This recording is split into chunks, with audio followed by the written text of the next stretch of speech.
Inilah kisah wanita yang tersenyum, disak diseksa tanpa belas kasihan. Namanya Asyah binti Muzahim. Isteri kepada Firaun, pemerintah paling zalim dalam sejarah manusia. Dia hidup dalam istana yang megah, dikelilingi kemewahan yang tiada tandingan. Namun hatinya hanya tunduk kepada Allah, Tuhan yang Maha Esa.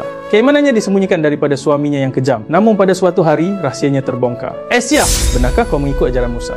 Katakan aku tak tahumu. Dengan wajah tenang dan suara penuh keyakinan, Asyah membalas, tidak wahai suamiku. Aku hanya beriman kepada Allah, Tuhan semesta alam. Firaun murka. Asyah ditangkap, diikat di atas tanah yang panas membakar. Tangannya dicambuk, dibiarkan tersengat di bawah mentari yang terik. Namun dalam derita itu, bibirnya tidak pernah berhenti menyebut nama Allah. Dengan suara yang lemah, dia berdoa, Ya Allah, bangunkanlah untukku sebuah rumah di sisimu di syurga. Selamatkanlah aku daripada Firaun dan daripada kaum yang zalim. Lalu Allah membuka tirai langit. Asyah dipertontonkan rumahnya di dalam syurga. Air matanya mengalir namun wajahnya tersenyum. Senyuman yang penuh ketenangan, penuh cinta kepada Tuhannya. Firaun yang melihat senyuman itu menjadi semakin marah. Tenteraku, angkat batu itu, hancurkan tubuhnya. Namun sebelum batu itu sempat menghentam, Allah mencabut nyawanya dengan penuh rahmat. Asyah wafat tanpa merasa sakit. Batu itu hanya menghentam jasad, bukan jiwanya. Dan Allah memuliakan Asyah sebagai salah satu wanita terbaik yang akan menghuni syurga. Kalau kamu benar-benar sayang kepada Rasulullah sallallahu alaihi wasallam, tekan butang suka sekarang dan tulis di ruangan komen, Allah Maha Besar.